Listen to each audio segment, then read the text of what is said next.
Sehari setelah melahirkan, aku justru diceraikan oleh suamiku. Aku yang tak terima segera temui dia. Namun aku dibuat syok saat melihat dia sedang bermesraan dengan pelakor, yang ternyata dibawa oleh ibu mertua untuk gantikan aku. Sebelum masuk ke ceritanya, absen dulu yuk dengan cara subscribe, like, dan komen di bawah. Oke, kita mulai. Anjani, hembuskan. Matanya terpejam. Keningnya berkerut menahan gelombang nyeri yang memuncak. Di samping ranjang rumah sakit, ibunya menggenggam tangannya erat. Genggaman itu terasa hangat dan nyata. Sebuah jangkar di tengah lautan rasa sakit yang mulai menenggelamkannya. Tahan ya, nak. Sebentar lagi. Bisik sang ibu. Suaranya syarat akan kekhawatiran sekaligus kekuatan. Anjani membuka matanya perlahan saat gelombang itu mulai surut, menyisakan kelelahan yang luar biasa. Ia menatap langit-langit kamar perawatan yang putih bersih, diselingi panel-panel lampu neon yang cahayanya terasa terlalu tajam. Bau antiseptik yang khas menusuk hidungnya, berbaur dengan aroma samar deterjen dari spray. Semua terasa begitu steril, begitu asing. Satu-satunya hal yang membuatnya merasa membumi adalah genggaman tangan ibunya dan sebuah bingkai foto digital di atas nakas. Foto itu menampilkan dirinya dan Bima, suaminya, pada hari pernikahan mereka. Bima, dengan setelan jas hitamnya yang gagah, tersenyum begitu lebar hingga matanya menyipit. Senyum yang sama yang membuat Anjani jatuh cinta 5 tahun lalu. Sementara dirinya, dalam balutan kebaya putih, menyandarkan kepala di bahu Bima dengan tatapan penuh puja. Mereka tampak begitu sempurna, begitu bahagia, seolah tak ada satupun kekuatan di dunia ini yang bisa memisahkan mereka. Andai Bima ada di sini, gumam Anjani, lebih kepada dirinya sendiri. Ibunya menghela napas pelan. Ibu tahu kamu kuat. Bima juga pasti ingin ada di sini. Tapi pekerjaannya di Jepang itu kan penting. Nak, demi kalian juga. Demi calon cucu ibu. Anjani mengangguk, mencoba meyakinkan dirinya sendiri. Perjalanan bisnis penting. Itu yang dikatakan Bima seminggu lalu. Sebuah proyek besar yang tidak bisa ditunda. Sebuah kesempatan emas untuk karirnya.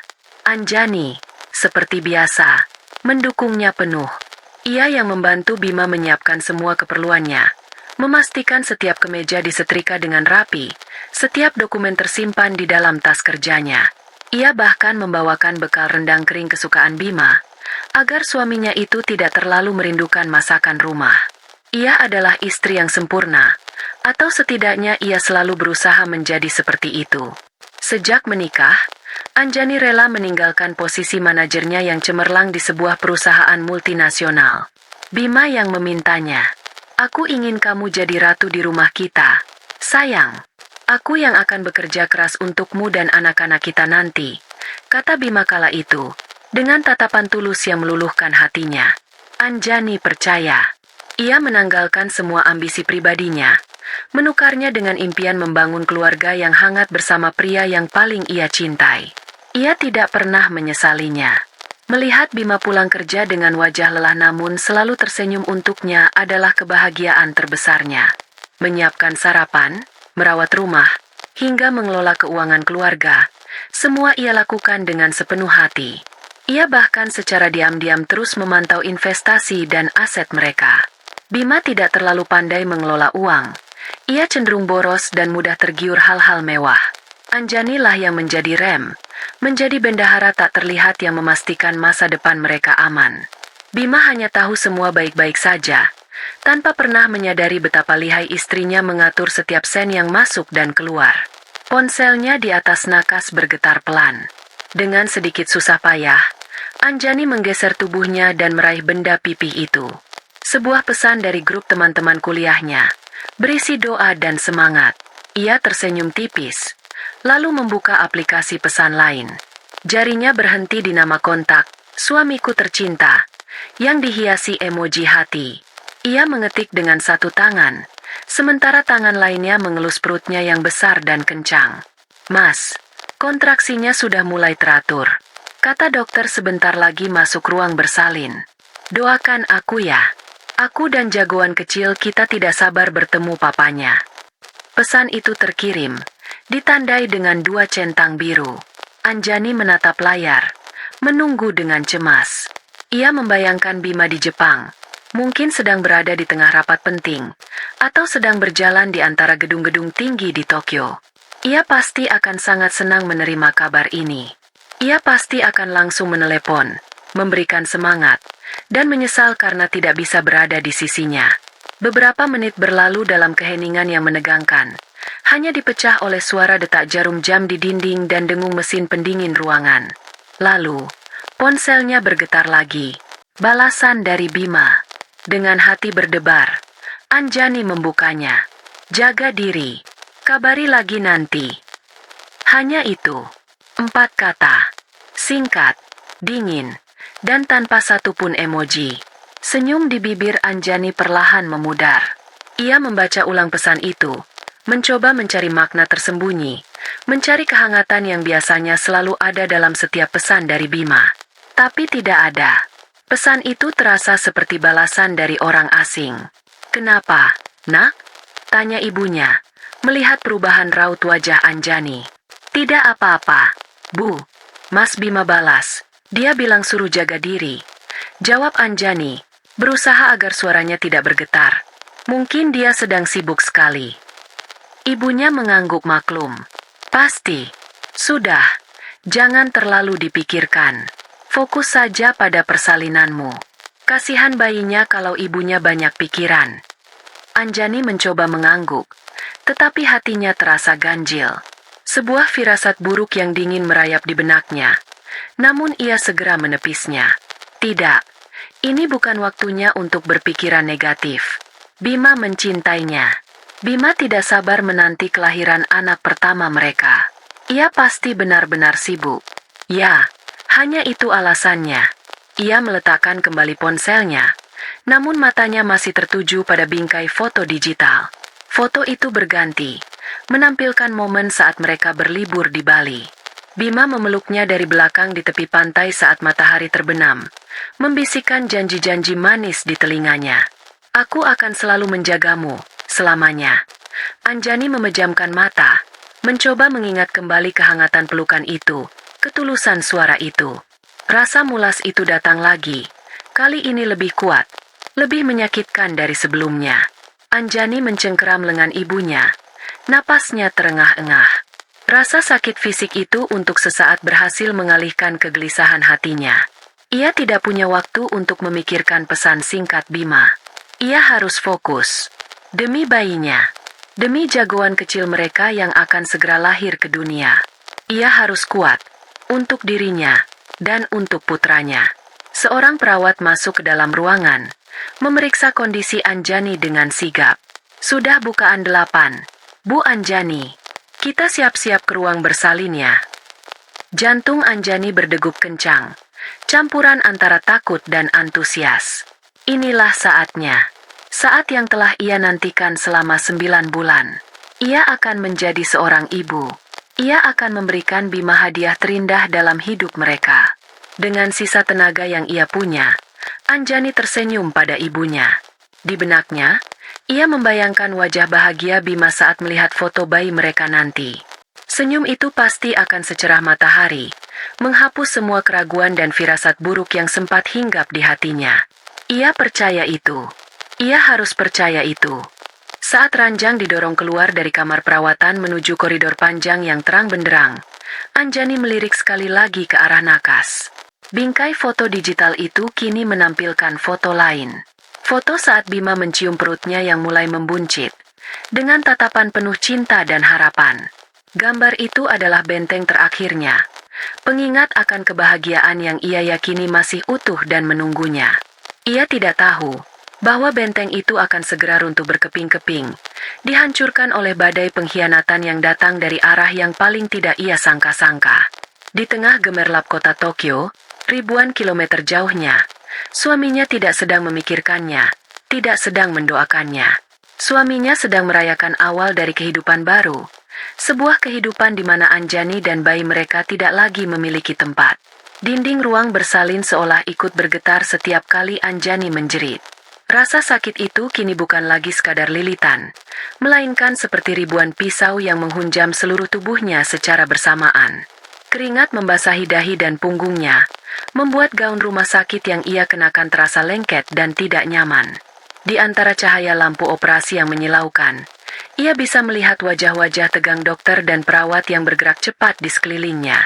Di sisinya, ibunya tak henti-hentinya membisikkan doa dan kata-kata penyemangat. Tangannya tak pernah lepas dari genggaman Anjani. "Ayo, Bu Anjani, sedikit lagi." Kepalanya sudah terlihat. "Dorong lebih kuat." Suara dokter terdengar seperti komando dari kejauhan, menggema di telinga Anjani yang berdengung. Anjani mengumpulkan sisa-sisa kekuatannya yang terakhir. Ia menarik napas sedalam yang ia bisa, menahan erangan yang ingin keluar dari tenggorokannya, dan mendorong dengan segenap jiwa raganya.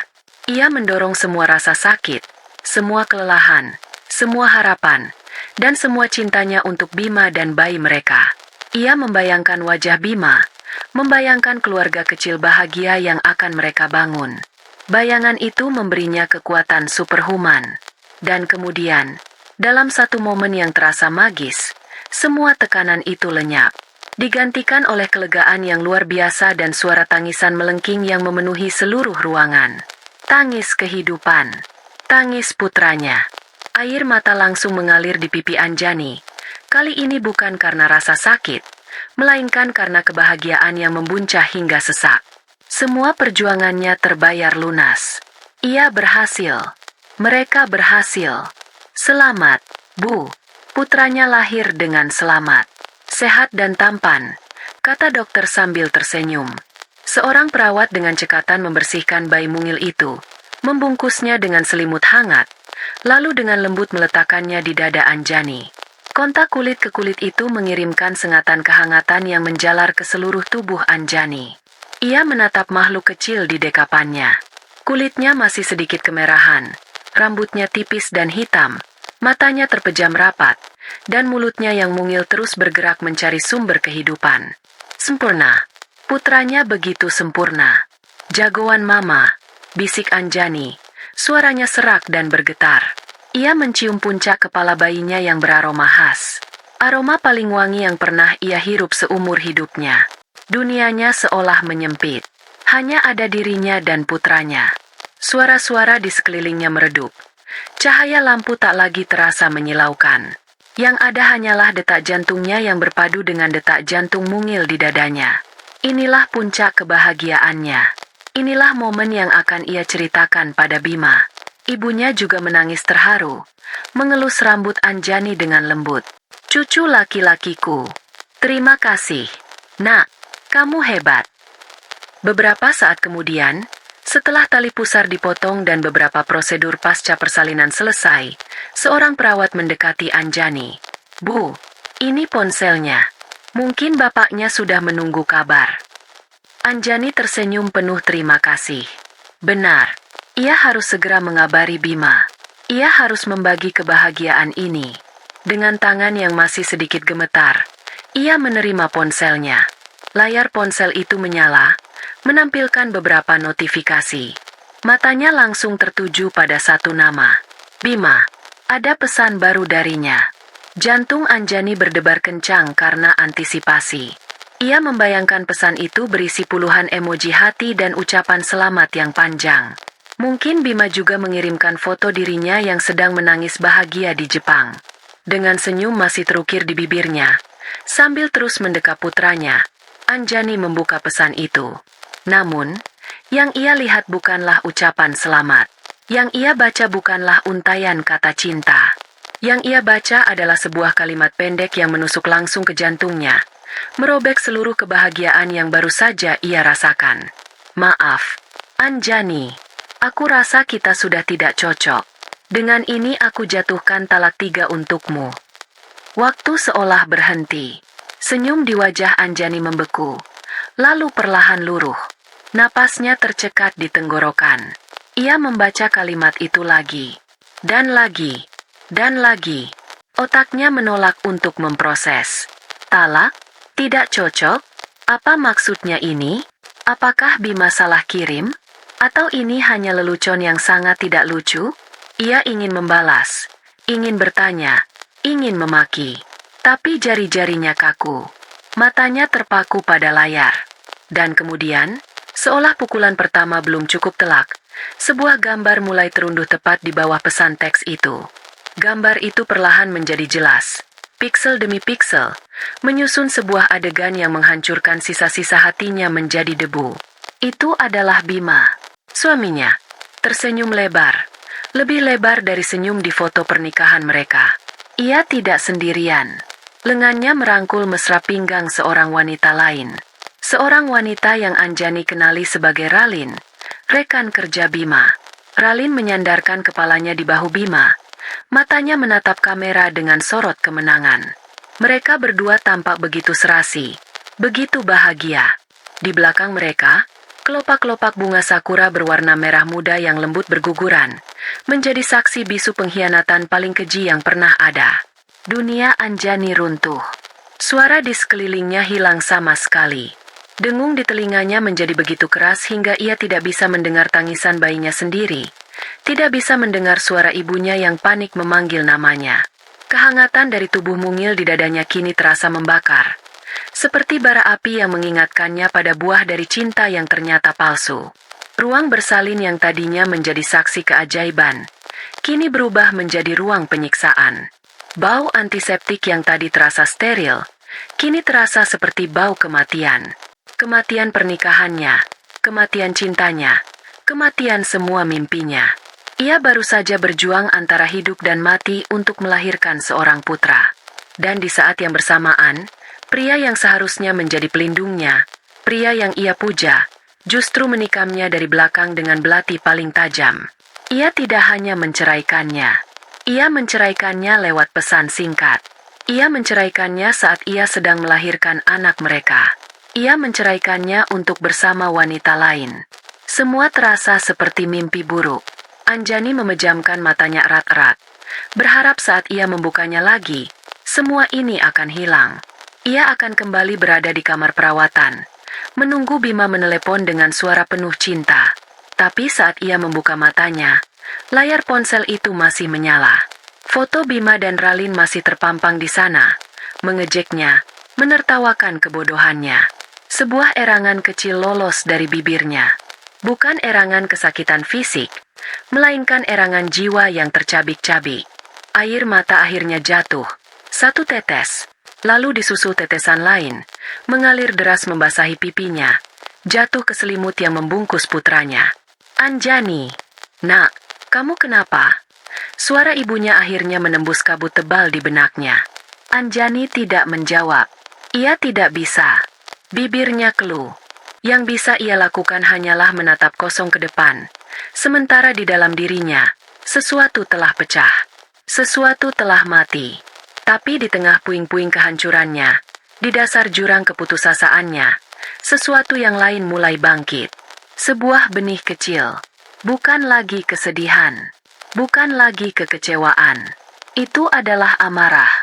Amarah yang dingin, kelam, dan terfokus. Amarah seorang wanita yang dikhianati pada titik terlemahnya. Amarah seorang ibu yang masa depan anaknya baru saja dihancurkan oleh ayahnya sendiri. Ia menatap bayi mungil di dekapannya. Wajah damai itu, wajah tak berdosa itu. Ia tidak akan membiarkan anak ini menderita. Ia tidak akan membiarkan pria itu lolos begitu saja. Dengan tangan yang kini bergetar karena emosi yang berbeda, Anjani mematikan layar ponselnya. Tangisannya berhenti. Air mata di pipinya mengering. Tatapan matanya yang tadi kosong dan hancur, kini berubah menjadi tajam dan membara.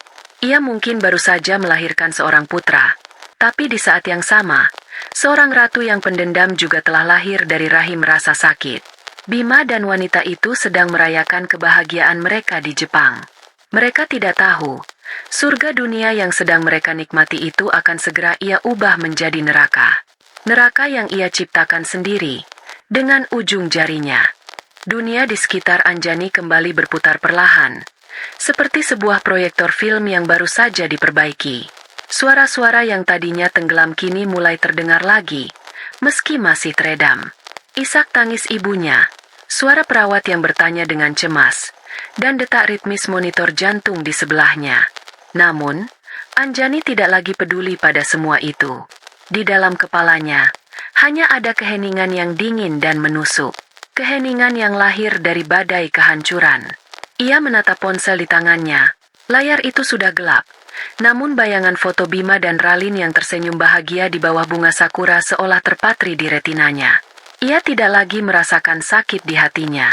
Rasa sakit itu sudah berganti wujud. Jika kesedihan adalah air, maka air itu kini telah membeku menjadi es yang tajam. Es yang siap ia gunakan sebagai senjata. Anjani, nak, bicaralah. Apa yang terjadi? Ibunya mengguncang bahunya pelan. Wajahnya basah oleh air mata. Anjani menoleh, menatap ibunya dengan sorot mata yang belum pernah ibunya lihat sebelumnya. Sorot mata yang tenang, namun menyimpan kobaran api di dalamnya. Bima menceraikan Anjani, Bu. Ucapan itu keluar dari bibirnya dengan begitu datar, tanpa getar, tanpa emosi. Seolah ia sedang membacakan berita cuaca. Ibunya terkesiap. Matanya membelalak tak percaya. Apa? Apa maksudmu? Jangan bercanda. Nak, ini tidak lucu. Dia mengirim pesan. Talak 3. Lanjut Anjani. Nadanya masih sama. Ia seperti robot yang diprogram untuk menyampaikan fakta. Dia sedang berlibur di Jepang. Bersama wanita lain. Mulut ibunya terbuka. Tapi tidak ada suara yang keluar. Shock dan ngeri terpancar jelas di wajah tuanya. Ia merebut ponsel dari tangan Anjani, menyalakannya, dan melihat sendiri bukti pengkhianatan itu. Tubuhnya langsung lemas, dan ia terduduk di kursi dengan tatapan kosong. Dunianya ikut hancur. Tapi Anjani tidak. Anjani justru merasakan kekuatan baru mengalir di dalam dirinya. Kekuatan yang lahir dari kehampaan. Ia teringat sesuatu. Sesuatu yang sangat penting. Ia teringat percakapannya dengan Bima beberapa tahun lalu, saat mereka pertama kali membuka rekening bersama. Bima, dengan sifatnya yang sedikit ceroboh, menyerahkan semua pengelolaan keuangan padanya. Kamu kan lebih pintar soal ginian. Sayang, aku percaya penuh padamu. Atur saja semuanya. Yang penting aku bisa pakai kartu kredit kalau perlu, katanya sambil lalu. Sejak saat itu, Anjani menjadi otak di balik keuangan mereka. Ia yang mengatur alur dana, ia yang membuka rekening-rekening investasi, ia yang memastikan tagihan selalu terbayar tepat waktu. Bima hanya tahu uang selalu ada. Ia tidak tahu bahwa Anjani mendaftarkan nomor ponsel dan alamat emailnya sebagai kontak utama untuk semua notifikasi perbankan. Ia tidak tahu bahwa Anjani memegang semua akses premium, semua token, dan semua kata sandi induk. Bima hanya memegang kartu tambahan. Kartu yang sumber dayanya dikendalikan penuh oleh wanita yang baru saja ia campakan. Sebuah senyum tipis, nyaris tak terlihat, tersungging di bibir Anjani. Senyum yang dingin dan penuh perhitungan. Ia menatap bayi mungilnya yang tertidur pulas di dalam box bayi transparan yang baru saja diletakkan perawat di samping ranjangnya. Wajah kecil itu begitu damai. Sama sekali tidak menyadari bahwa fondasi dunianya baru saja diguncang hebat. Aku tidak akan membiarkanmu kekurangan apapun, nak, bisik Anjani dalam hati. Dan aku akan memastikan pria itu membayar setiap tetes air mata yang jatuh hari ini. Dengan gerakan yang mantap, ia meraih kembali ponselnya dari tangan ibunya yang masih membeku. Jari-jarinya yang lentik, yang biasanya ia gunakan untuk membelai wajah Bima, kini menari di atas layar sentuh dengan tujuan yang berbeda. Tujuan untuk menghancurkan. Ia menyebutnya dalam hati, Operasi Badai Salju di Tokyo. Langkah pertama, aplikasi mobile banking. Ia membukanya, memasukkan kata sandi yang merupakan kombinasi tanggal lahirnya dan tanggal lahir ibunya. Sebuah kata sandi yang Bima tidak akan pernah bisa menebaknya. Dalam sekejap, layar ponselnya menampilkan deretan angka yang membuat matanya menyipit. Saldo di rekening bersama mereka. Hasil kerja keras Bima yang ia kelola dan ia kembangkan selama bertahun-tahun. Jumlahnya sangat besar. Itu adalah uang untuk masa depan mereka, untuk biaya sekolah anak mereka, untuk membeli rumah yang lebih besar. Tapi kini, Mereka sudah tidak ada lagi. Yang ada hanya dirinya dan putranya. Tanpa ragu, Anjani masuk ke menu transfer. Ia membuat rekening baru atas namanya sendiri beberapa bulan lalu, sebagai dana darurat. Sebuah intuisi. Mungkin, kini, dana darurat itu akan menjadi benteng pertahanannya. Ia mengetikkan nominal transfer, mengosongkan rekening bersama itu hingga hanya menyisakan Rp100.000. Cukup untuk membuat rekening itu tetap aktif, sebagai sebuah penghinaan kecil. Transfer seluruh saldo? Tanya aplikasi itu, seolah meminta konfirmasi atas tindakan drastis tersebut. Anjani menekan tombol, ya, dengan mantap. Lalu ia memasukkan PIN transaksinya. Dalam hitungan detik, notifikasi muncul. Transfer berhasil. Selesai. Sumber kehidupan Bima di Jepang baru saja ia putuskan. Langkah kedua, kartu kredit. Ia membuka aplikasi terpisah untuk mengelola kartu-kartu kredit mereka. Ada 3 kartu. 1 kartu utama atas nama Bima, dan 2 kartu tambahan. 1 untuknya dan 1 lagi dipegang Bima untuk perjalanan bisnisnya. Kartu itulah yang mungkin sedang digesek Bima di sebuah restoran mahal atau butik mewah di Tokyo. Anjani tersenyum kecut. Ia masuk ke menu pengaturan kartu. Di sana, ada sebuah pilihan yang seolah bersinar untuknya. Blokir kartu sementara, dan blokir kartu permanen. Ia memilih yang kedua untuk kartu tambahan yang dipegang Bima. Ia memasukkan alasan, kartu hilang dicuri. Sebuah kebohongan putih yang terasa sangat memuaskan. Untuk kartu utama, ia mengubah limit transaksi menjadi hanya Rp1.000.000 per hari. Cukup untuk membeli makanan murah, tapi tidak cukup untuk hidup mewah. Nak, apa yang kamu lakukan? Suara ibunya akhirnya kembali, terdengar serak. Ia menatap putrinya dengan campuran ngeri dan takjub. Mengamankan masa depan cucu ibu. Jawab Anjani tanpa mengalihkan pandangan dari layar ponselnya. Langkah ketiga, akses perbankan.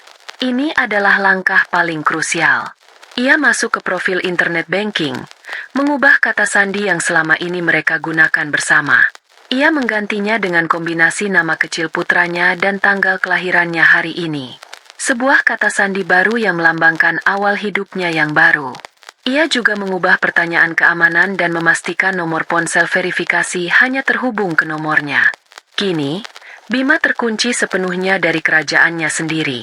Ia hanyalah seorang raja tanpa mahkota, tanpa tanah, dan tanpa harta. Langkah keempat, komunikasi.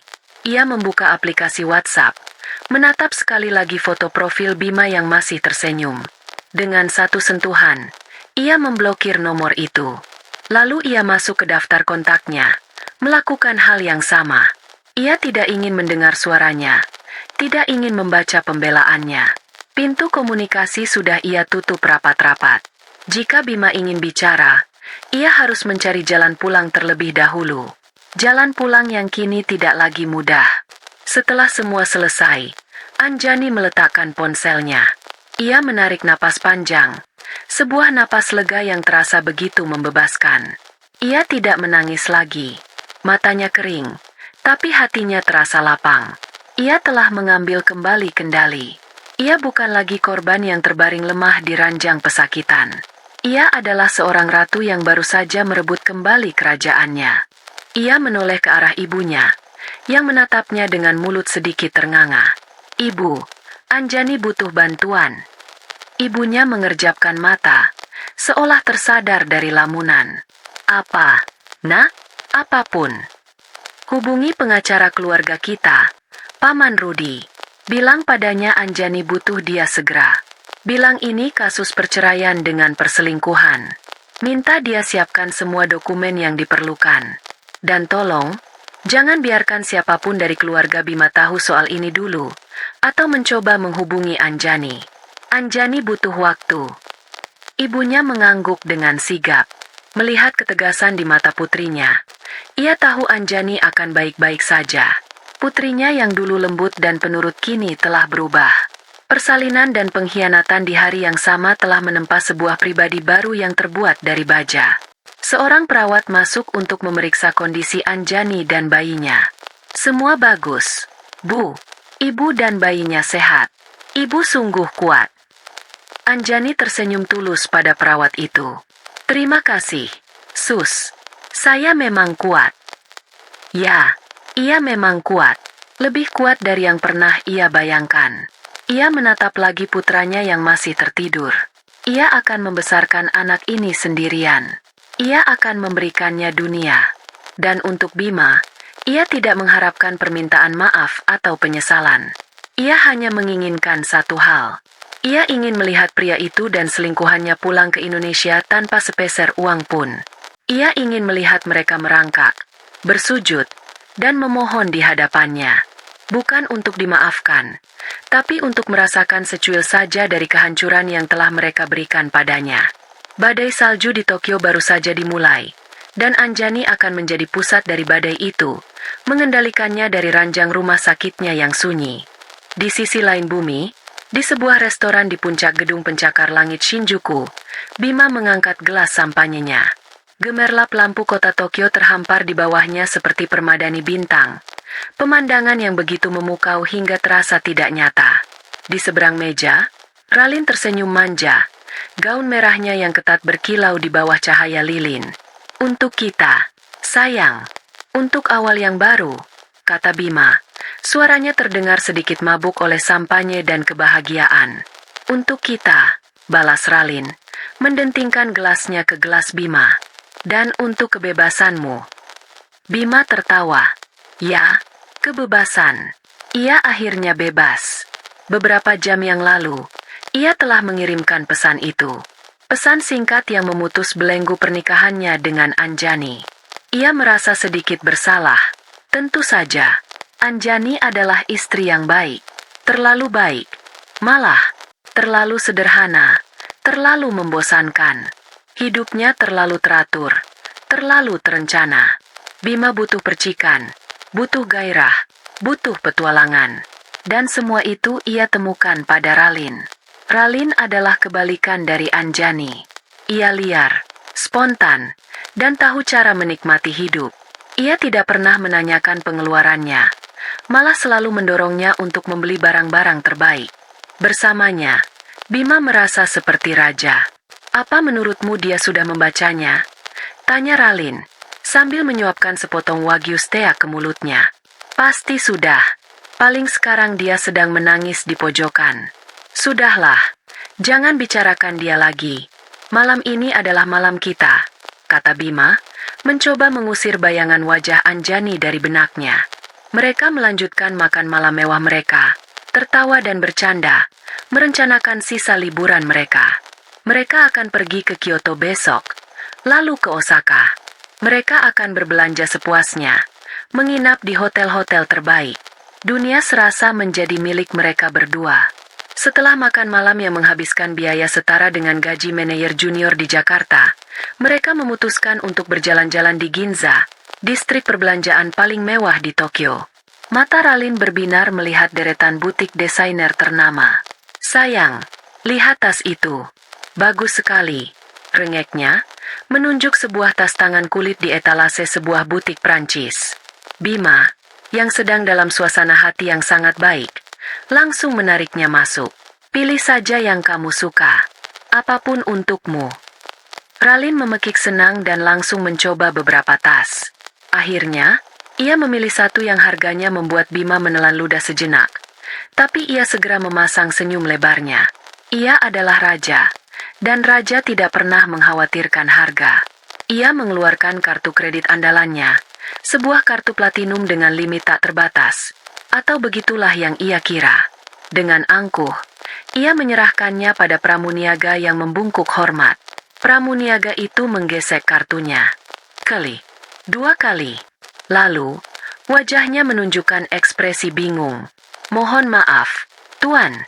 Sepertinya ada masalah dengan kartunya. Transaksinya ditolak. Senyum di wajah Bima langsung kaku. Ditolak? Tidak mungkin. Coba lagi. Pramuniaga itu mencoba lagi, lalu menggelengkan kepalanya dengan sopan. Maaf, Tuan. Tetap tidak bisa. Wajah Bima mulai memerah karena malu. Beberapa pengunjung lain mulai melirik ke arah mereka. Ralin menatapnya dengan kening berkerut. Ada apa, sayang? Tidak apa-apa. Mungkin ada gangguan jaringan. Aku pakai kartu lain, kata Bima, mencoba terdengar tenang. Ia mengeluarkan kartu kredit lain dari dompetnya. Kartu tambahan yang biasa ia pakai. Hasilnya sama. Ditolak. Kepanikan mulai menjalari dirinya. Ia punya kartu debit. Pasti bisa. Mereka berjalan keluar dari butik itu dengan perasaan malu, menuju mesin ATM terdekat. Bima memasukkan kartunya, mengetik PIN, dan memilih jumlah penarikan maksimal. Layar mesin itu berputar sejenak, sebelum menampilkan tulisan dalam bahasa Jepang dan Inggris. Transaction cannot be processed. Please contact your bank. Sial, umpat Bima, memukul mesin ATM itu pelan. Bima, sebenarnya ada apa ini? Suara Ralin mulai terdengar tidak sabar. Jangan bilang kita tidak punya uang. Tentu saja kita punya uang. Banyak. Ini pasti ada kesalahan sistem di pihak bank. Besok pagi aku telepon mereka. Kilah Bima, meskipun di dalam hatinya, sebuah firasat yang sangat buruk mulai muncul. Ia mencoba mengingat-ingat. Semua rekening dan kartu ini diatur oleh Anjani. Mungkinkah? Anjani tidak mungkin seberani itu. Dia terlalu penurut, terlalu cinta padanya. Mereka kembali ke hotel mewah mereka dengan suasana hati yang muram. Kemesraan yang tadi membuncah kini lenyap, digantikan oleh keheningan yang canggung. Bima mencoba bersikap normal, tapi pikirannya terus berputar. Ia memutuskan untuk mencoba menghubungi Anjani. Mungkin Anjani tahu sesuatu. Ia membuka WhatsApp. Ia ingin mengetik pesan, tapi kemudian ia sadar ada yang aneh. Foto profil Anjani yang biasanya menampilkan foto pernikahan mereka kini kosong. Centang di pesan talak yang ia kirim tadi masih berwarna biru, tapi pesan baru yang ia coba kirim hanya menampilkan centang satu. Jantungnya mulai berdebar lebih kencang. Ia mencoba menelepon. Nomor yang Anda tuju tidak dapat dihubungi. Ia mencoba menelepon lewat panggilan WhatsApp. Memanggil. Tapi tidak pernah terhubung. Dia diblokir. Keringat dingin mulai membasahi pelipisnya. Firasat buruk itu kini berubah menjadi kepastian yang menakutkan. Ini bukan kesalahan sistem. Ini adalah perbuatan Anjani. Wanita lembut dan penurut yang ia kenal telah melakukan sesuatu yang tidak pernah ia bayangkan. Kenapa? Ada apa lagi? Tanya Ralin, melihat wajah Bima yang pucat pasi. Anjani, dia memblokir nomorku. Jawab Bima dengan suara tercekat. Ralin tertawa sinis. Baguslah, bukankah itu yang kamu mau? Putus hubungan sama sekali. Sekarang pikirkan bagaimana cara kita membayar hotel ini besok dan membeli tiket ke Kyoto. Aku tidak mau liburanku rusak hanya karena drama mantan istrimu. Bima tidak menjawab. Ia tidak peduli lagi soal liburan. Yang ia pikirkan adalah akses keuangannya. Ia mencoba membuka aplikasi mobile banking, aplikasi yang jarang sekali ia sentuh. Ia memasukkan kata sandi yang ia ingat. Kata sandi salah. Ia mencoba lagi. Ia mencoba fitur, lupa kata sandi.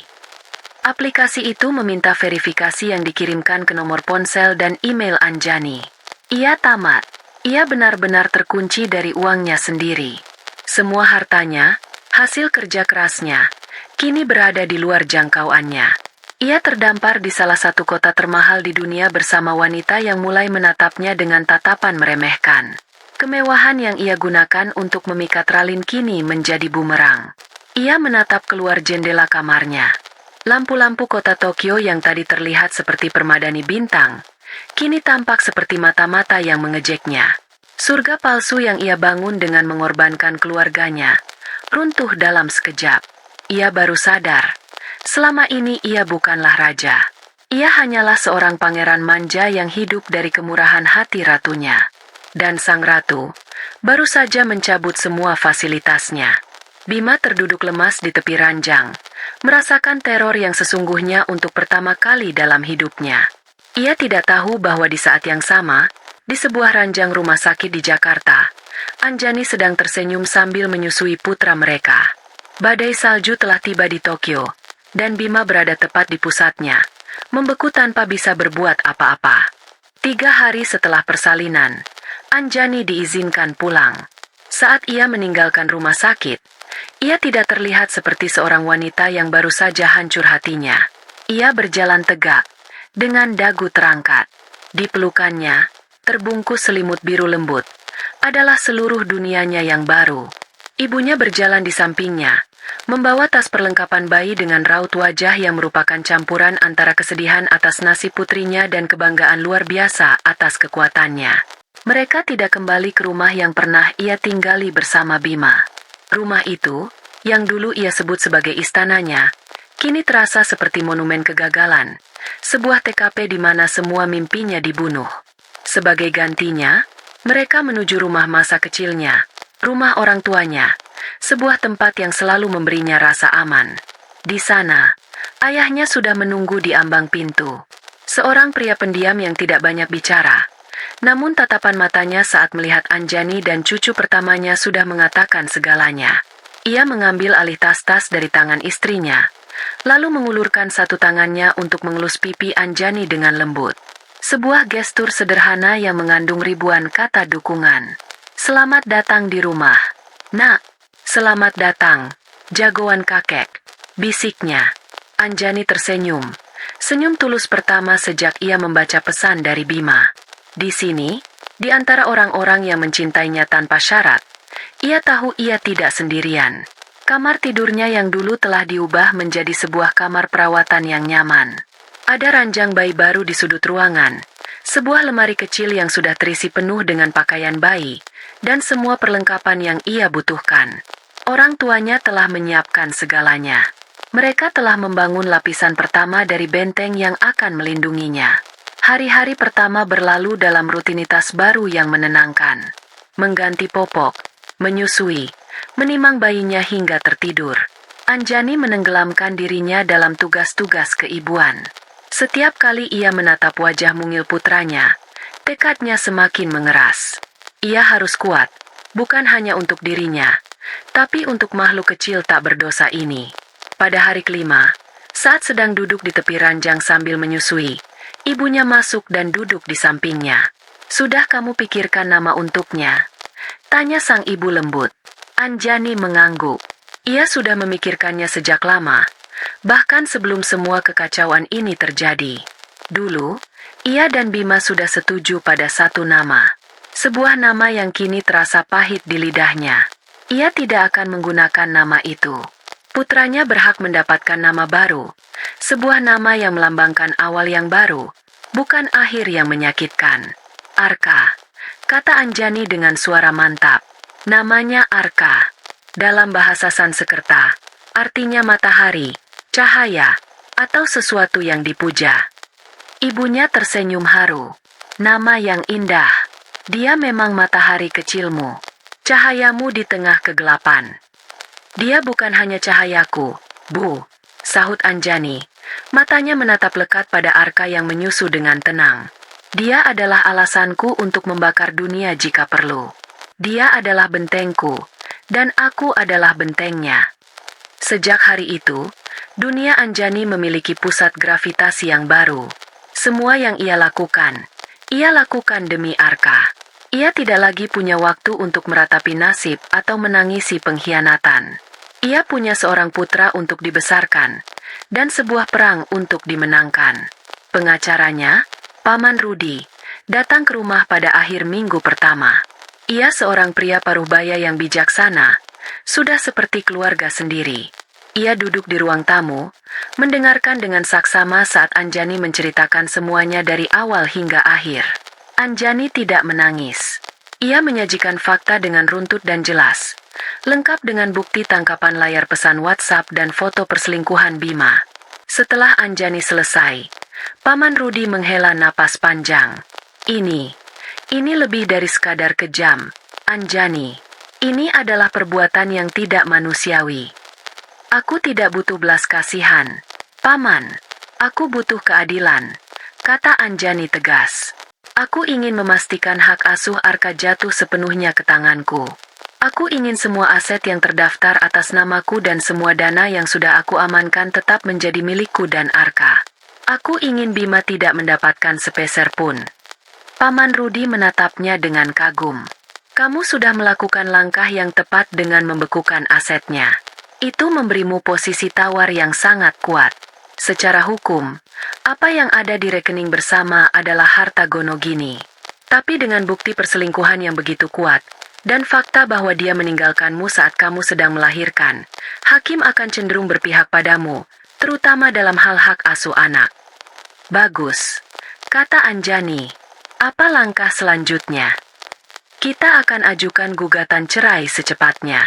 Kita lampirkan semua bukti ini. Kita akan menuntut hak asuh penuh dan tunjangan anak yang akan kita tentukan besarannya. Mengenai aset, kita akan berjuang untuk membuktikan bahwa sebagian besar adalah hasil pengelolaanmu dan digunakan untuk mendanai gaya hidup selingkuhannya. Ini akan menjadi pertarungan yang sengit.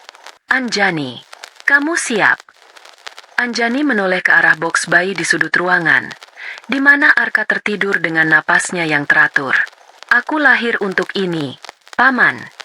Selain mengurus bayinya dan berkomunikasi dengan pengacaranya, Anjani mulai melakukan hal lain. Ia mulai membangun kembali dirinya. Ia membuka laptopnya, sesuatu yang sudah lama tidak ia sentuh. Ia mulai membaca kembali berita-berita bisnis, menganalisis pasar saham, dan menghubungi beberapa teman lamanya di dunia kerja.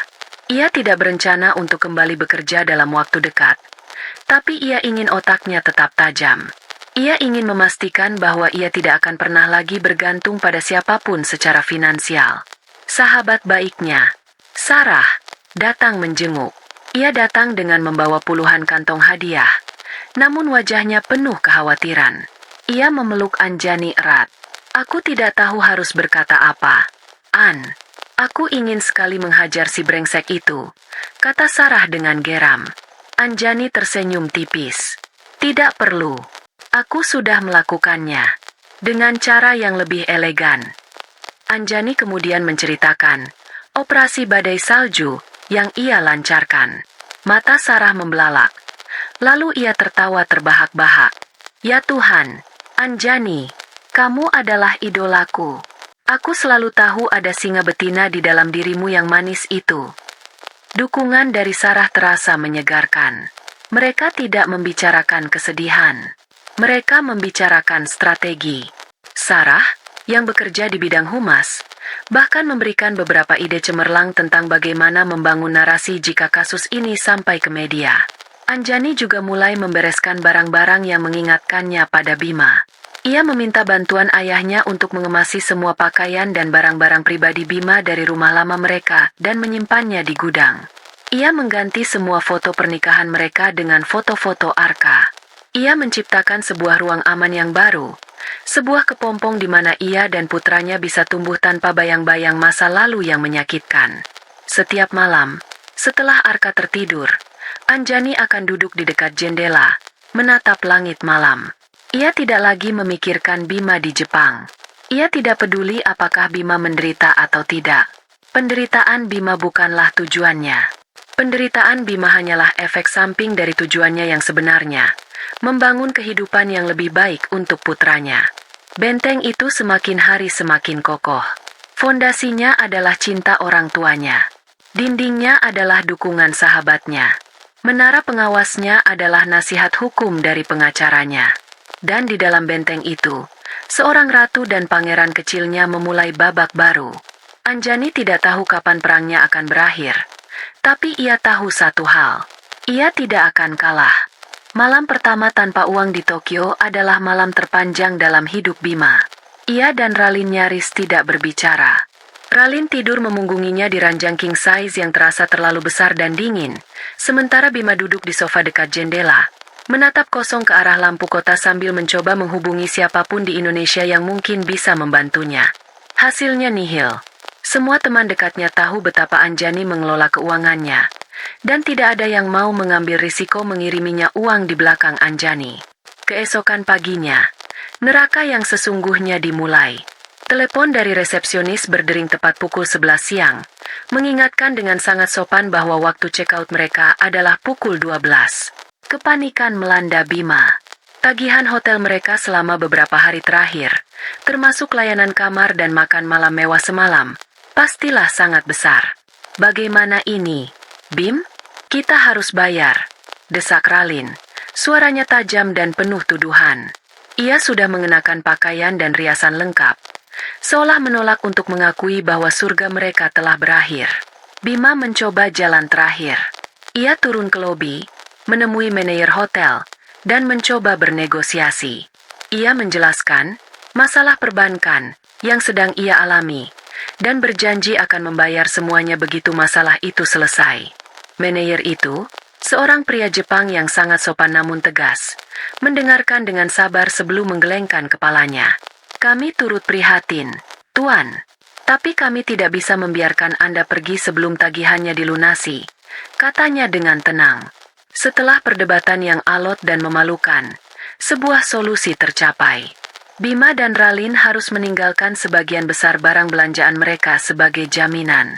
Tas tangan Prancis baru milik Ralin, jam tangan mewah yang baru dibeli Bima, dan beberapa kantong belanjaan dari butik-butik ternama.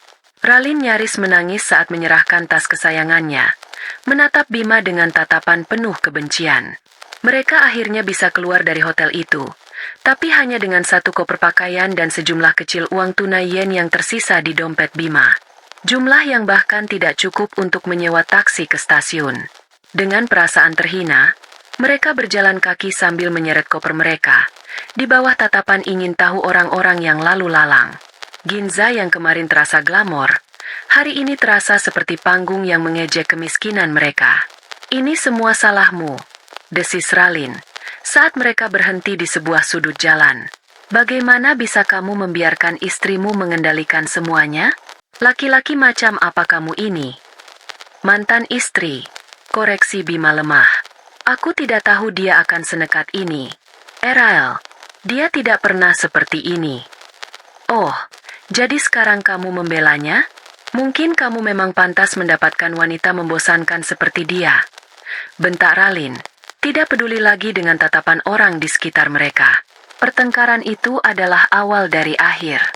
Mereka saling menyalahkan, saling meneriakkan kata-kata kasar. Fasad cinta dan gairah yang mereka bangun runtuh seketika, memperlihatkan fondasinya yang rapuh, uang dan kesenangan. Tanpa keduanya, hubungan mereka tidak ada artinya. Mereka sadar mereka harus bertahan hidup. Satu-satunya cara adalah dengan menjual barang-barang berharga yang masih mereka miliki. Bima memiliki jam tangan lain yang ia kenakan, dan Ralin memiliki beberapa perhiasan. Mereka bertanya pada seseorang di jalan dan diarahkan ke sebuah distrik yang dipenuhi toko-toko barang bekas dan pegadaian. Pengalaman itu lebih buruk dari yang mereka bayangkan. Mereka masuk ke sebuah toko kecil yang remang-remang, berbau apek. Pemiliknya, seorang pria tua, memeriksa barang-barang mereka dengan kaca pembesar, lalu menyebutkan harga yang sangat rendah, kurang dari seperempat harga belinya. Ini perampokan, protes Bima. Pria tua itu hanya mengangkat bahu. Ambil, atau tinggalkan. Dengan perut yang keroncongan dan pilihan yang semakin menipis, mereka terpaksa menerima tawaran itu. Mereka keluar dari toko dengan segenggam uang yen, terasa sangat sedikit dibandingkan nilai barang yang baru saja mereka lepaskan. Uang itu harus cukup untuk makan dan mencari penginapan murah selama beberapa hari ke depan. Mereka mengucapkan selamat tinggal pada restoran-restoran berbintang. Makan siang mereka adalah semangkuk ramen di sebuah kedai sempit yang penuh sesak, di mana mereka harus makan sambil berdesakan dengan pekerja kantor setempat. Ralin, yang terbiasa dengan santapan mewah, menatap mangkuk mie-nya dengan jijik. Malam itu, mereka menemukan sebuah hotel bisnis kecil di sebuah gang di daerah Shinjuku, jauh dari gemerlap lampu neon jalan utama. Kamarnya sangat kecil, nyaris hanya cukup untuk satu tempat tidur semi double dan sebuah meja kecil. Kamar mandinya pun terbuat dari unit plastik prefabrikasi. Tidak ada lagi jubah mandi sutra, tidak ada lagi pemandangan kota. Hanya ada dinding tipis yang membuat mereka bisa mendengar suara orang di kamar sebelah sedang mendengkur. Aku tidak mau tidur di sini, kata Ralin, berdiri di ambang pintu dengan wajah ngeri. Tempat ini menjijikan. Kita tidak punya pilihan, Erael. Bentak Bima, kesabarannya sudah habis. Ini lebih baik daripada tidur di jalanan. Malam itu, mereka tidur di ranjang sempit yang sama, tapi terasa ada jarak ribuan mil di antara mereka. Bima tidak bisa tidur. Ia menatap langit-langit yang rendah. Pikirannya berkecamuk. Ia merindukan kenyamanan. Ia merindukan kemudahan hidupnya. Dan untuk pertama kalinya, ia merindukan Anjani. Bukan karena cinta, tapi karena Anjani adalah simbol dari kehidupan yang teratur dan nyaman itu. Anjani adalah jaring pengamannya, dan ia baru saja dengan bodohnya merobek jaring itu. Ia masih tidak bisa memahami bagaimana Anjani bisa melakukan ini. Bagaimana wanita yang selalu menatapnya dengan tatapan memuja itu bisa berubah menjadi musuh yang begitu dingin dan efisien? Apa yang telah ia lewatkan? Di tengah malam, ia mendengar suara isak tangis tertahan dari sampingnya. Ralin sedang menangis. Mungkin karena menyesali keputusannya. Mungkin karena meratapi tasnya yang hilang. Bima tidak tahu, dan ia tidak peduli. Ia tidak punya energi untuk menghiburnya. Ia terlalu sibuk mengasihani dirinya sendiri. Mereka telah jatuh. Dari puncak kemewahan Ginza ke gang sempit Shinjuku. Dari pasangan yang dimabuk cinta menjadi dua orang asing yang terperangkap dalam mimpi buruk yang sama. Dan ini, Bima sadar dengan perasaan ngeri yang semakin menjadi. Barulah permulaan. Jalan pulang mereka masih sangat jauh, dan tampaknya akan jauh lebih menyakitkan. Hari-hari di Tokyo berubah menjadi siklus penderitaan yang monoton bagi Bima dan Ralin. Pagi hari dimulai dengan pertengkaran tentang sisa uang mereka yang semakin menipis. Siang hari dihabiskan dengan berjalan tanpa tujuan untuk menghindari sempitnya kamar hotel mereka. Makan onigiri dari minimarket yang rasanya seperti kardus di lidah mereka yang terbiasa dengan kemewahan. Malam hari adalah yang terburuk. Keheningan di kamar kecil itu terasa begitu berat. Dipenuhi dengan penyesalan yang tak terucap dan kebencian yang terpancar jelas.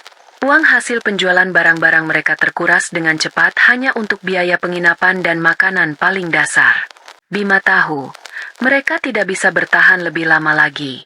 Liburan impian ini telah berubah menjadi mimpi buruk bertahan hidup di negeri orang. Ia harus menghubungi seseorang di rumah. Ia harus mendapatkan uang.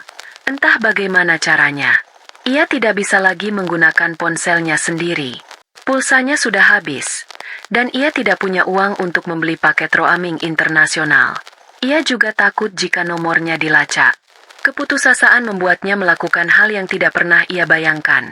Ia pergi ke sebuah telepon umum berwarna hijau kusam di sudut jalan, sesuatu yang ia kira sudah punah. Dengan tangan gemetar, ia memasukkan beberapa koin yen yang berharga, lalu menekan nomor sepupunya, Doni. Ia memilih Doni karena beberapa alasan.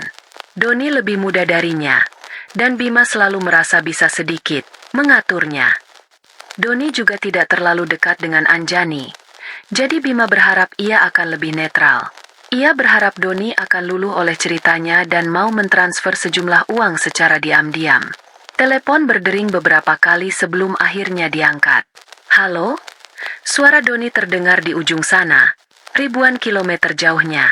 Don, ini aku, Bima, kata Bima, berusaha membuat suaranya terdengar normal, seolah ia hanya menelepon untuk menyapa. Terjadi keheningan sejenak di seberang. Lalu suara Doni terdengar lagi. Kali ini dingin dan berbeda. Mau apa kamu telepon? Bima sedikit terkejut dengan nada itu. Aku ada sedikit masalah di sini, Don. Di Jepang. Aku butuh bantuanmu. Ada masalah dengan semua kartuku. Aku tidak bisa mengakses uangku sama sekali. Bisakah kamu meminjamiku sedikit uang? Nanti aku ganti 2 kali lipat begitu aku kembali. Terdengar tawa sinis dari Doni. Tawa yang sama sekali tidak ramah. Pinjam uang? Kamu masih berani minta tolong setelah apa yang kamu lakukan, Mas? Jantung Bima mulai berdebar kencang. Apa maksudmu? Ini hanya masalah teknis perbankan. Jangan bodoh, suara Doni meninggi, penuh amarah yang tertahan. Kami semua sudah tahu apa yang kamu lakukan. Kamu pikir kami ini apa? Kamu menceraikan Mbak Anjani lewat WhatsApp. Kamu meninggalkannya demi selingkuhanmu.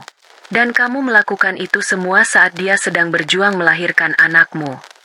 Setiap kata yang diucapkan Doni terasa seperti pukulan telak di ulu hati Bima. Tapi ada satu kalimat yang membuat seluruh dunianya berhenti berputar. Melahirkan anakmu. Apa? Suara Bima keluar seperti bisikan. Nyaris tak terdengar. Apa katamu tadi? Kamu tidak tahu? Doni terdengar semakin marah. Seolah tidak percaya dengan kebodohan Bima. Mbak Anjani melahirkan saat kamu mengirim pesan cerai itu. Mas Bima, dia melahirkan saat itu juga. Kamu punya anak laki-laki. Anak laki-laki yang sehat dan tampan. Yang ayahnya ternyata seorang pengecut paling hina yang pernah ada di muka bumi ini. Bima merasakan lututnya lemas. Ia bersandar pada dinding telepon umum yang dingin. Telinganya berdengung. Anak laki-laki. Anjani melahirkan. Pada saat yang sama. Pada saat ia sedang tertawa bahagia bersama Ralin, merayakan kebebasannya, Anjani sedang mempertaruhkan nyawanya untuk melahirkan putranya. Putra mereka. Gambaran itu muncul di benaknya tanpa bisa dicegah. Anjani yang menjerit kesakitan. Anjani yang berpeluh dan menangis. Dan kemudian, di tengah semua itu, ia membuka ponselnya dan membaca pesan kejam darinya. Rasa mual yang hebat naik ke tenggorokannya. Ia bukan hanya brengsek. Ia adalah monster. Bagaimana? Bagaimana keadaannya? Tanya Bima. Suaranya bergetar hebat. Dia? Mbak Anjani? Doni tertawa lagi. Kali ini tawa penuh kekaguman. Dia jauh lebih baik tanpamu. Dia kuat. Lebih kuat dari yang pernah kamu bayangkan. Seluruh keluarga kami ada di belakangnya. Kamu tidak usah khawatirkan dia. Khawatirkan saja dirimu sendiri. Jangan pernah berharap bantuan dari siapapun di keluarga ini. Ayah sudah bilang, kalau kamu berani menunjukkan wajahmu lagi, jangan panggil dia ayah. Kamu sudah dianggap mati. Klik. Sambungan telepon terputus. Bima masih berdiri mematung di sana. Gagang telepon menempel di telinganya. Dinginnya logam terasa menjalar ke seluruh tubuhnya. Ia tidak merasakan lagi dinginnya angin malam Tokyo. Ia tidak mendengar lagi hiruk-pikuk jalanan. Ia hanya mendengar kata-kata Doni yang terus terngiang di kepalanya. Kamu punya anak laki-laki. Ia terhuyung menjauh dari telepon umum, berjalan tanpa arah. Ralin, yang menunggunya di seberang jalan, menghampirinya dengan tidak sabar. Bagaimana? Kamu dapat uangnya? Tanyanya. Bima menatapnya, tapi seolah tidak melihatnya. Matanya kosong. Anjani. Dia melahirkan, katanya lirih. Ralin memutar bola matanya. Oh, itu. Lalu kenapa? Itu kan memang sudah diperkirakan. Sekarang, kita dapat uang atau tidak? Saat itulah Bima benar-benar melihat Ralin untuk pertama kalinya. Ia melihat kekosongan di mata wanita itu, keegoisan dalam setiap ucapannya. Ia melihat betapa dangkalnya hubungan mereka. Ia telah menukar seorang wanita yang memberinya seorang putra dengan wanita yang hanya peduli pada uang. Dan kini, ia tidak memiliki keduanya. Ia tidak menjawab pertanyaan Ralin. Ia terus berjalan, menembus keramaian Shinjuku. Lampu-lampu neon yang berwarna-warni kini tampak menyakitkan di matanya. Setiap wajah bahagia yang ia lihat terasa seperti sebuah tuduhan. Ia melihat seorang ayah menggendong putrinya di bahunya, dan dadanya terasa sesak hingga ia sulit bernapas. Ia adalah seorang ayah. Ia memiliki seorang putra. Seorang putra yang mungkin tidak akan pernah memanggilnya ayah. Seorang putra yang lahir di hari yang sama saat ia menghancurkan ibunya. Rasa bersalah itu, yang selama ini berhasil ia tekan, kini meledak seperti bendungan yang jebol.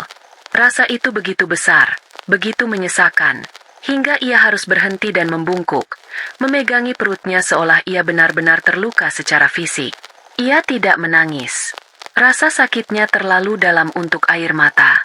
Gema kenyataan dari tanah air telah sampai kepadanya, melintasi samudra, dan menghantamnya tanpa ampun. Ia sadar sekarang. Masalahnya bukan lagi sekadar kehabisan uang. Masalahnya adalah ia telah melakukan dosa yang mungkin tidak akan pernah bisa diampuni. Ia harus pulang. Ia tidak tahu apa yang akan ia hadapi di sana. Mungkin caci maki, mungkin penolakan total. Tapi ia harus pulang. Ia harus melihat putranya. Meskipun mungkin itu adalah untuk pertama dan terakhir kalinya. Kabar bahwa Anjani telah melahirkan mengubah segalanya. Bagi Bima, itu adalah panggilan untuk pulang yang didasari oleh rasa bersalah yang menghancurkan. Bagi Ralin, itu adalah konfirmasi akhir bahwa permainan telah usai dan liburan impiannya telah resmi menjadi bencana. Tidak ada lagi harapan untuk mendapatkan uang. Satu-satunya tujuan mereka sekarang adalah keluar dari Jepang secepat mungkin. Namun, ada satu masalah besar. Mereka sama sekali tidak punya uang untuk membeli tiket pesawat. Sisa uang mereka bahkan tidak cukup untuk membayar penginapan malam itu. Mereka benar-benar berada di titik terendah. Setelah malam tanpa tidur yang dipenuhi keheningan yang mencekam, Bima membuat keputusan yang paling memalukan dalam hidupnya. Kita harus ke kedutaan besar, katanya pada Ralin, tanpa menatap matanya. Ralin, yang sedang merapikan riasannya yang sudah tidak sempurna lagi, berhenti sejenak. Kedutaan? Untuk apa? Meminta bantuan. Pinjaman. Untuk pulang. Jawab Bima. Setiap kata terasa seperti menelan pecahan kaca. Ralin menatap bayangannya di cermin kecilnya. Lalu menatap Bima dengan pandangan merendahkan. Jadi kita akan pulang sebagai gelandangan yang dideportasi? Hebat. Benar-benar liburan yang hebat. Bima. Perjalanan menuju Kedutaan Besar Republik Indonesia di Tokyo adalah perjalanan dalam diam. Mereka naik kereta bawah tanah yang penuh sesak, berdesakan dengan para komuter. Bima dan Ralin, dengan sisa-sisa pakaian desainer mereka yang kini tampak kusam dan kusut, terlihat sangat tidak pada tempatnya. Mereka merasa setiap pasang mata menatap mereka, menghakimi mereka. Gedung kedutaan yang megah dan berwibawa terasa mengintimidasi. Di dalamnya, suasana begitu formal dan birokratis. Mereka harus mengambil nomor antrian dan duduk di ruang tunggu yang dingin, bergabung dengan beberapa warga negara Indonesia lain yang juga memiliki masalah mereka sendiri. Bima melihat sekeliling. Ada seorang mahasiswa yang kehilangan paspor. Ada seorang pekerja magang yang sepertinya punya masalah dengan majikannya. Dan ada mereka. Dua turis glamor yang kehabisan uang karena kebodohan mereka sendiri. Rasa malu itu membakar pipi Bima. Saat nomor mereka dipanggil, mereka masuk ke sebuah ruangan kecil dan berhadapan dengan seorang staf konsuler. Seorang bapak parubaya dengan kacamata dan ekspresi wajah yang serius. Dengan suara terbata-bata, Bima menceritakan versi singkat dari masalah mereka. Ia tidak menyebutkan soal perceraian atau perselingkuhan. Ia hanya berkata bahwa mereka kehilangan akses ke dana mereka karena masalah perbankan yang tidak terduga. Staf itu mendengarkan tanpa ekspresi, lalu meminta paspor mereka. Ia mengetikkan sesuatu di komputernya. Keningnya sedikit berkerut. Bima Prawira dan Ralin Anjani, gumamnya, membaca nama mereka. Liburan, ya? Bima hanya bisa mengangguk. Baiklah. Kami bisa membantu memfasilitasi pinjaman untuk tiket pulang darurat. Tapi ini adalah pinjaman dari negara. Anda harus menandatangani surat pernyataan hutang dan paspor Anda akan kami tahan sampai pinjaman ini lunas setibanya di Jakarta. Jelas staf itu dengan nada datar. Nadanya menyiratkan bahwa ia sudah menangani puluhan kasus seperti ini. Kasus orang-orang bodoh yang tidak bisa mengatur diri mereka sendiri. Prosesnya terasa seperti selamanya. Mereka harus mengisi formulir-formulir yang panjang, menjawab pertanyaan-pertanyaan yang terasa menginterogasi, dan yang paling memalukan, menandatangani surat hutang di bawah lambang Garuda Pancasila. Saat mereka keluar dari gedung kedutaan beberapa jam kemudian, mereka membawa 2 tiket pesawat. Tiket kelas ekonomi paling murah, untuk penerbangan malam itu juga, dengan maskapai berbiaya rendah. Perjalanan ke Bandara Narita terasa seperti prosesi pemakaman. Mereka tidak lagi memiliki kemewahan untuk naik kereta ekspres cepat. Mereka naik kereta lokal yang berhenti di setiap stasiun, membuat perjalanan terasa 2 kali lebih lama. Di bandara, kontras antara kedatangan dan kepulangan mereka begitu menyakitkan. Saat datang, Mereka keluar dari pintu kedatangan kelas bisnis, disambut oleh udara sejuk dan langsung menuju limosin sewaan. Sekarang, mereka check-in di counter kelas ekonomi yang antriannya mengular panjang, di terminal yang ramai dan bising. Mereka tidak punya bagasi untuk didaftarkan. Hanya satu koper kabin yang mereka seret bergantian. Mereka makan malam terakhir di Jepang di sebuah pujasera bandara. Sepiring kari dan segelas air putih. Bima menatap Ralin yang makan dalam diam, mengaduk-aduk nasinya tanpa nafsu. Ia mencoba mengingat kembali apa yang membuatnya begitu tergila-gila pada wanita ini. Ia tidak bisa menemukannya lagi. Pesona dan gairah itu telah menguap bersama uangnya. Yang tersisa hanyalah orang asing yang pemarah. Penerbangan 7 jam ke Jakarta adalah siksaan. Mereka duduk di barisan tengah, terjepit di antara penumpang lain. Ruang kakinya sempit. Sandaran kursinya tidak bisa diturunkan sepenuhnya. Di dekat mereka, seorang bayi menangis tanpa henti. Setiap tangisan bayi itu terasa seperti jarum yang menusuk gendang telinga dan hati Bima. Ia memejamkan mata, tapi yang ia lihat hanyalah wajah putranya yang belum pernah ia temui, dan wajah Anjani yang penuh air mata. Ia tidak tidur sedetik pun. Pikirannya terus memutar ulang semua kesalahannya, kesombongannya, keegoisannya, kekejamannya. Ia telah menghancurkan segalanya hanya untuk beberapa minggu kesenangan sesaat. Ia mencoba merasakan amarah, mencoba menyalahkan Anjani atas tindakan balas dendamnya, tapi ia tidak bisa. Jauh di lubuk hatinya, ia tahu ia pantas mendapatkan ini. Semua ini, Ralin di sebelahnya juga tidak tidur. Ia menatap lurus ke depan, ke layar hiburan di depannya yang bahkan tidak ia nyalakan. Wajahnya keras seperti batu. Bima bisa merasakan gelombang kebencian yang datang darinya. Ralin merasa tertipu. Ia menginvestasikan waktunya pada seorang pria yang ia kira adalah seorang raja. Ternyata pria itu hanyalah badut yang kartunya dipegang oleh istrinya. Ia sudah merencanakan pelariannya. Begitu pesawat ini mendarat, ia akan menghilang dari kehidupan Bima selamanya. Saat roda pesawat akhirnya menyentuh landasan pacu Bandara Soekarno-Hatta, tidak ada perasaan lega. Yang ada hanyalah ketakutan. Udara Jakarta yang panas dan lembab menyambut mereka saat pintu pesawat terbuka, terasa berat dan menyesakan. Ini bukan lagi rumah. Ini adalah medan pertempuran di mana ia sudah dinyatakan kalah bahkan sebelum perang dimulai. Mereka berjalan gontai menyusuri Garbarata. Dua sosok yang kalah, kembali ke tanah air dengan membawa aib yang lebih berat dari koper manapun. Mereka tidak tahu apa yang menanti mereka di luar sana, tapi mereka tahu pasti, itu bukanlah sambutan hangat. Setelah mendarat di Jakarta, dunia Bima terasa menyempit menjadi layar ponsel dan suara penolakan. Ia dan Ralin berpisah di bandara. Ralin pergi begitu saja, memesan taksi online menggunakan sisa uang terakhirnya, tanpa sepatah kata perpisahan. Bima tidak peduli. Bebannya sudah terlalu berat untuk memikirkan wanita itu.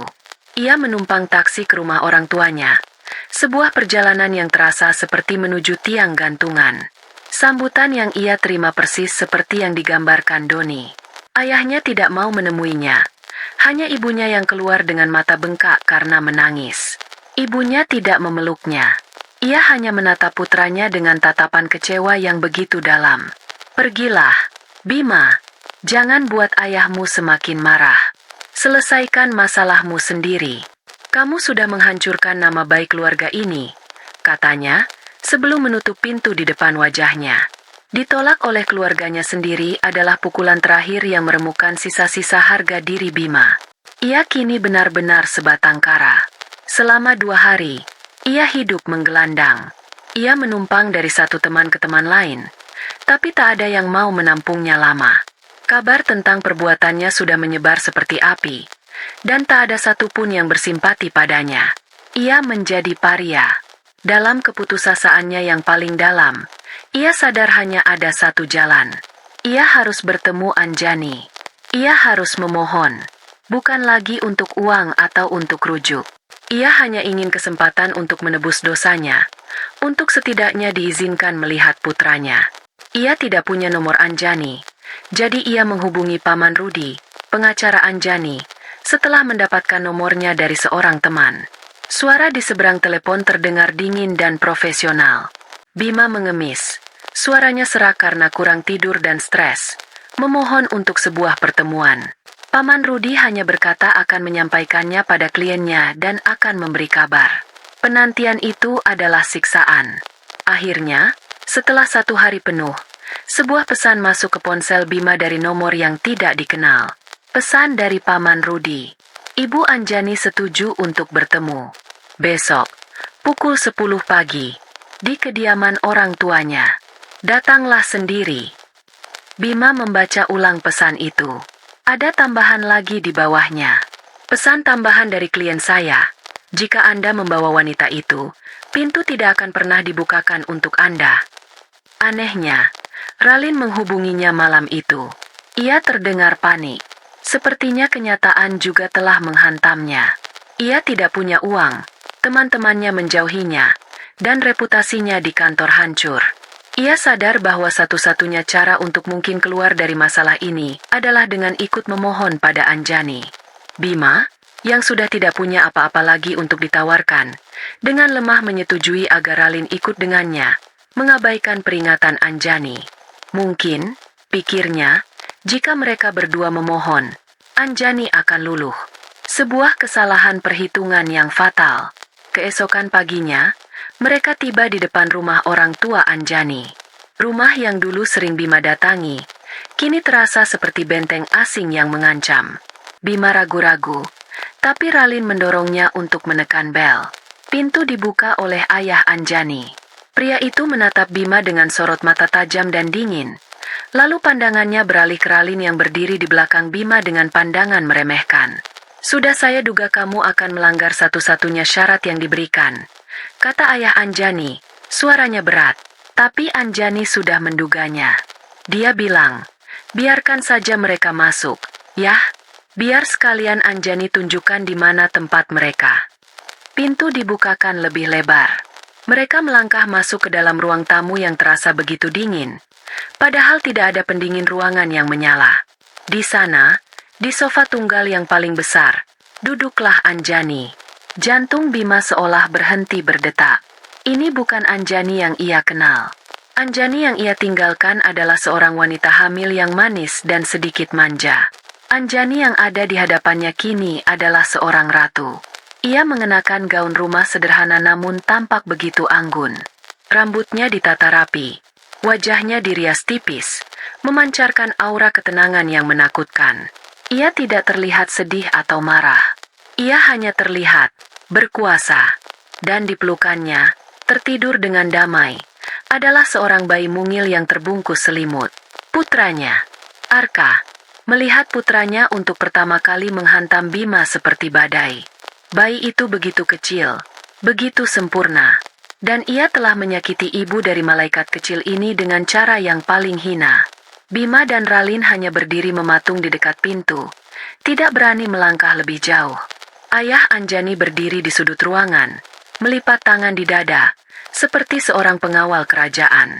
Duduk, kata Anjani. Suaranya lembut namun mengandung perintah yang tak terbantahkan. Ia menunjuk ke sebuah karpet kosong di lantai, jauh dari sofa tempatnya duduk. Bima dan Ralin, tanpa berpikir, menurut. Mereka duduk bersimpuh di lantai seperti dua orang pesakitan yang menunggu vonis.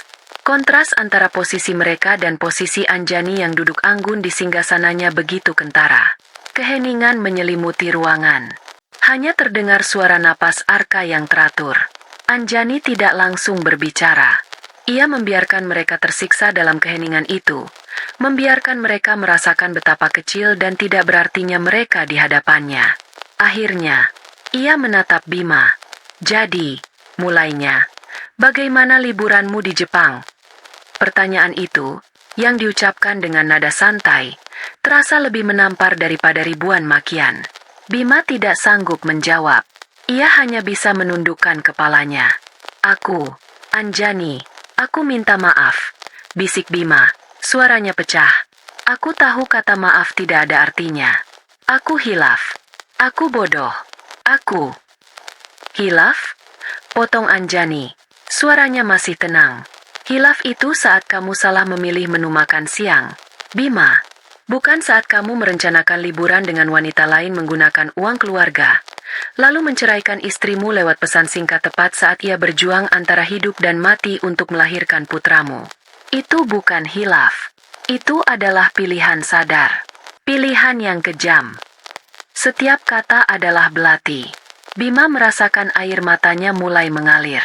Semua pembelaan yang coba ia siapkan di kepalanya lenyap seketika. Ia tidak punya apa-apa lagi. Ia memberanikan diri menatap Anjani. Matanya memohon. Beri aku kesempatan, Anjani. Bukan untuk kembali padamu. Aku tahu aku tidak pantas. Tapi beri aku kesempatan untuk menjadi ayah bagi dia. Ia menunjuk ke arah Arka dengan tangan gemetar. Anjani menatapnya lama. Tatapannya tak terbaca. Lalu, sesuatu yang tidak terduga terjadi. Bima, didorong oleh gelombang penyesalan dan keputusasaan yang tak tertahankan, merangkak maju. Ia tidak peduli lagi pada harga diri. Ia tidak punya itu lagi. Di depan Anjani, di depan ayah mertuanya, dan di depan Ralin, Bima bersujud. Ia meletakkan dahinya di lantai yang dingin, tepat di dekat kaki Anjani. Tubuhnya bergetar hebat karena isak tangis yang tak bisa lagi ia tahan. Ampuni aku, Anjani, kumohon, ampuni aku. Ratapnya, suaranya teredam oleh lantai. Aku akan lakukan apapun. Apapun. Aku akan merangkak di kakimu seumur hidupku jika itu yang kamu mau. Tapi tolong, jangan pisahkan aku dari anakku. Kumohon. Ralin, melihat adegan itu, pucat pasi. Ia bingung harus berbuat apa. Dalam kepanikannya, ia berpikir bahwa ini mungkin satu-satunya cara. Dengan gerakan canggung dan enggan, ia ikut menundukkan badannya, meniru apa yang dilakukan Bima, meskipun tidak sampai bersujud. Saya juga minta maaf, Mbak Anjani, cicitnya. Bima dan Ralin bangkit dengan gemetar, kembali bersimpuh di posisi semula. Mereka tidak berani menatap wajah Anjani. Mereka hanya bisa menatap lantai, menunggu takdir mereka ditentukan oleh wanita yang pernah mereka remehkan. Anjani berdiri di hadapan mereka, melipat tangan di dada. Aura kekuasaannya memenuhi seluruh ruangan. Ia bukan lagi Anjani yang mereka kenal. Ia adalah Phoenix yang bangkit dari abu, lebih kuat dan lebih cemerlang. Pertama, untukmu, Bima, katanya. Suaranya tenang namun setiap kata ditekan dengan presisi yang mematikan. Pernikahan kita sudah berakhir. Bukan sejak kamu mengirim pesan itu, tapi sejak kamu memutuskan untuk mengkhianatiku. Gugatan cerai sudah aku ajukan. Tidak akan ada mediasi. Tidak akan ada negosiasi. Ia berhenti sejenak, membiarkan kata-katanya meresap. Mengenai permintaan maafmu, aku menerimanya. Bukan karena aku memaafkanmu. Jangan pernah berpikir aku akan memaafkanmu. Aku menerimanya karena aku tidak ingin membawa beban kebencian ini seumur hidupku. Kamu tidak layak mendapatkan tempat sebesar itu di hatiku, bahkan sebagai musuh sekalipun. Kamu sekarang hanyalah orang asing bagiku. Bima hanya bisa menunduk. Air matanya terus menetes ke lantai. Kedua, mengenai anak kita, Arka. Lanjut Anjani. Hak asuh jatuh sepenuhnya ke tanganku. Hak asuh tunggal, tanpa bisa diganggu-gugat. Kamu telah membuktikan bahwa kamu tidak memiliki kapasitas moral maupun finansial untuk menjadi seorang ayah yang bertanggung jawab. Kamu meninggalkannya bahkan sebelum ia lahir. Tapi aku ingin bertemu dengannya, bisik Bima, penuh permohonan. Kamu akan diizinkan bertemu dengannya, jawab Anjani. Dan sebersit harapan muncul di hati Bima, sebelum Anjani menghancurkannya lagi. Tapi dengan syarat, setelah proses perceraian selesai, kamu harus menunjukkan bahwa kamu sudah stabil. Kamu punya pekerjaan tetap, tempat tinggal yang layak, dan bebas dari pengaruh buruk. Kamu baru boleh menemuinya sebulan sekali, di rumah ini, di bawah pengawasan penuh dariku atau orang tuaku. Tidak lebih, tidak kurang. Sampai aku anggap kamu benar-benar sudah berubah. Ini bukan hakmu, Bima. Ini adalah hak Arka untuk mengenal ayah biologisnya. Dan aku memberinya kesempatan itu. Jangan sia-siakan. Ketiga, dan ini yang terakhir. kata Anjani. Nadanya semakin dingin. Mengenai harta. Semua aset yang terdaftar atas namaku, termasuk rumah yang dulu kita tinggali, akan tetap menjadi milikku. Semua dana di rekening yang sudah aku amankan, akan menjadi milikku dan Arka. Anggap saja itu sebagai ganti rugi atas semua penderitaan yang kamu sebabkan, dan sebagai dana untuk masa depan Arka yang sudah coba kamu hancurkan. Kamu akan keluar dari pernikahan ini dengan cara yang sama saat kamu masuk ke dalamnya, tidak membawa apa-apa. Setelah menjatuhkan vonisnya pada Bima, Anjani akhirnya menoleh pada Ralin. Ia menatap wanita itu dari atas ke bawah dengan tatapan yang seolah bisa menembus jiwa. Dan kamu, kata Anjani, untuk pertama kalinya berbicara langsung pada Ralin. Ralin tampak tersentak. Aku tidak punya urusan denganmu. Kamu hanyalah gejala dari penyakit yang ada pada dirinya. Kamu tidak penting. Sekarang, keluar dari rumahku. Perintah itu begitu absolut, begitu merendahkan, hingga Ralin merasa seolah ditampar. Tanpa berkata apa-apa lagi, dengan wajah pucat dan terhina, ia bangkit dan bergegas keluar dari rumah itu, menghilang dari kehidupan Anjani dan Bima selamanya. Kini hanya tersisa Bima. Ia masih terduduk di lantai, seorang pria yang hancur total. Ia telah kehilangan istri, anak, harta, keluarga, dan harga dirinya. Semuanya dalam waktu kurang dari sebulan. Pergilah, Bima, kata Anjani. Suaranya kini sedikit melunak, terdengar lelah. Mulai hidupmu yang baru. Buktikan kalau kamu masih punya sedikit saja kebaikan di dalam dirimu, demi putramu. Bima akhirnya mengangkat kepalanya, menatap Anjani untuk terakhir kalinya sebagai suaminya. Ia melihat kekuatan, ketegasan, dan kedamaian di mata wanita itu. Ia tahu, ia tidak akan pernah bisa mendapatkannya kembali. Ia telah kehilangan bulan dan semua bintang, hanya untuk mengejar sebatang lilin yang cahayanya sudah lama padam. Dengan sisa tenaga yang ia miliki, Bima bangkit dan berjalan keluar dari rumah itu, melangkah menuju masa depan yang gelap dan tidak menentu. Setelah pintu ditutup, Anjani menghela napas panjang. Sebuah napas yang melepaskan semua beban di dadanya. Ia tidak merasa menang. Ia hanya merasa bebas. Ayahnya mendekat dan merangkul bahunya. Ayah bangga padamu, nak. Anjani menyandarkan kepalanya di bahu ayahnya. Terima kasih, ya. Malam itu, Anjani tidak bisa tidur. Bukan karena cemas atau sedih, tapi karena perasaan damai yang sudah lama tidak ia rasakan. Ia berjalan ke kamar, di mana Arka tertidur di ranjang bayinya. Ia mengangkat putranya dengan hati-hati, lalu berjalan menuju jendela besar yang menghadap ke timur.